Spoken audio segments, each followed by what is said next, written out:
There are many different strategic options and paths available to software companies as they develop their integrated payment strategy. One option to consider is registering as a full service provider, or FSP. Today we will explore what it means to be an FSP, the advantages and disadvantages, the registration process, and the factors you need to consider when evaluating if this option is right for your software company. So to begin, let's answer the question, what is a full service provider? A full service provider, or FSP, is an organization that offers end-to-end payment processing solutions, encompassing everything from merchant account setup to transaction processing, risk management, fraud prevention, and reporting. By registering as an FSP, software companies can streamline the entire payment experience for their customers while creating additional revenue opportunities.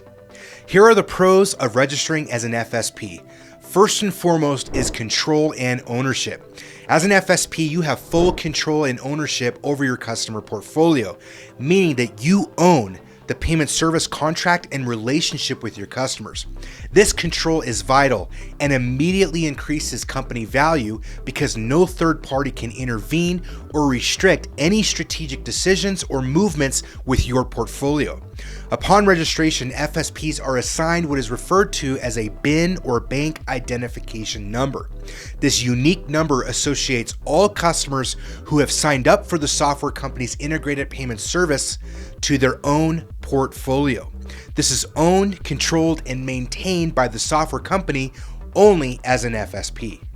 Number two is simplified integration. As an FSP, software companies can provide a single integration point for their clients, making it easier to embed payment processing into their products. This reduces the need to work with multiple providers and simplifies the overall development process. Number three is streamlining payment operations. Registering as an FSP enables software companies to consolidate their payment processing operations under one umbrella, making it easier to manage and monitor transactions, fees, and customer data. Number four, increased revenue opportunities. By virtue of controlling and managing the entire payment ecosystem, the revenue potential is significantly greater given the fact that you're doing more and that there are less third parties involved in enabling your integrated payment services. And last is access to expertise. As an FSP, software companies will need to develop expertise in payment processing, risk management, and compliance. This knowledge can help navigate the complexities of the payment ecosystem and ensure that their solutions are secure, reliable, and compliant with industry regulations. Now, here are the cons of registering as an FSP. 1. Increased responsibility. Registering as an FSP means taking on the additional responsibilities associated with payment processing, such as risk management, fraud prevention, and regulatory compliance. This can require significant resources and expertise to manage effectively.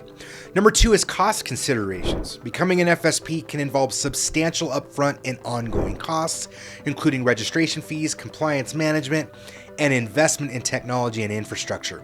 It's essential to carefully evaluate the cost structure to determine if registering as an FSP is a cost-effective option for your software company. And last is potential loss of focus. Managing an FSP operation may divert resources and attention from your software company's core competencies. It's vital to ensure that your primary business objectives are not adversely affected by the added responsibilities of being an FSP. So now we're going to cover the registration process. Becoming an FSP requires software companies undergo a thorough registration process. While the exact steps may vary depending on the jurisdiction, the general process typically involves the following. 1. Research. Begin by researching the requirements for registration as an FSP, including the necessary regulatory compliance and technical infrastructure. 2. Application. You'll need to submit an application to the relevant regulatory authority, providing information about your company, the products, and the services you offer, and your anticipated payment processing volume. Number 3 is due diligence. The regulatory authority will perform a comprehensive review of your application, including background checks, financial assessments, and risk evaluations. And number 4 is contract negotiation. If your application is approved, you're going to need to negotiate and sign contracts with payment networks and financial institutions outlining the terms and conditions of your FSP services. And number 5 is integration and testing.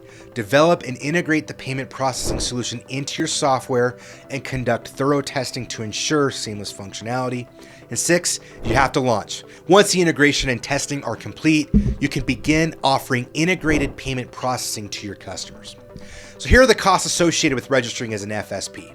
Registering and operating as an FSP can involve various costs, which can be classified into initial and ongoing expenses. Here are the initial costs. Registration fees. Regulatory authorities may charge fees for processing your FSP registration application. Next is legal and compliance consultation. Ensuring compliance with relevant regulations may require the assistance of legal and compliance experts, which can add to the initial costs. Next is infrastructure investment. Developing the necessary technical infrastructure to support payment processing services may require substantial upfront investment in hardware, software, and security systems. Now here are the ongoing costs. Operational expenses. The day-to-day management of your FSP operations, including staff salaries, system maintenance, and security updates, can contribute to ongoing costs. Next is compliance management. Staying compliant with changing regulations may require ongoing investments in staff training, system upgrades, and third-party audits. Next is network and financial institution fees. As an FSP, you may be subject to fees charged by payment networks and financial institutions for processing transactions and maintaining relationships. Next is chargeback and fraud management. Implementing and maintaining robust risk management strategies to minimize chargebacks and fraud can also contribute to ongoing operational costs. So here's some of the responsibilities of an FSP. Registering as an FSP involves taking on several new responsibilities to ensure the smooth and compliant operation of your payment processing services. These responsibilities include, first, regulatory compliance. As an FSP, you must stay up to date with the ever-changing regulatory landscape, adhering to all relevant rules and regulations in your jurisdiction. This includes compliance with anti-money laundering or AML and know your customer (KYC) requirements, as well as data security standards such as PCI DSS. 2 is risk management. FSPs are responsible for managing payment processing risks, including credit risk, fraud risk, and chargeback management. Implementing robust risk management strategies and systems is absolutely essential to minimize potential losses and maintain a healthy relationship with payment networks and financial institutions. 3 is infrastructure management. Building and maintaining the technical infrastructure necessary to support payment processing is a key responsibility of an FSP. This includes server management, network security, and ensuring system uptime and reliability. 4th is customer support. As the primary point of contact for payment processing issues, FSPs are responsible for providing customer support to their clients. This involves addressing payment-related inquiries, resolving disputes, and facilitating chargeback processes. And last is reporting and reconciliation. FSPs must ensure accurate and timely reporting of transaction data, as well as reconciliation of payment records with financial institutions and payment networks. So the ultimate question, when does registering as an FSP make sense based on the economic opportunity? Before opting to register as an FSP, software companies should consider the following factors. 1, volume. The higher your payment processing volume, the more cost-effective registering as an FSP may be. As transaction volumes increase, the economics of scale can offset the initial and ongoing costs associated with FSP registration and management. Number 2 is market differentiation. If your software company operates in a competitive market, offering integrated payment solutions as an FSP can help you differentiate your product and provide a unique selling point that attracts and retains customers. Number 3 is internal expertise. Consider whether your company has the internal expertise and resources to manage the additional responsibilities that come with being an FSP. This includes compliance management, risk mitigation, and payment infrastructure development.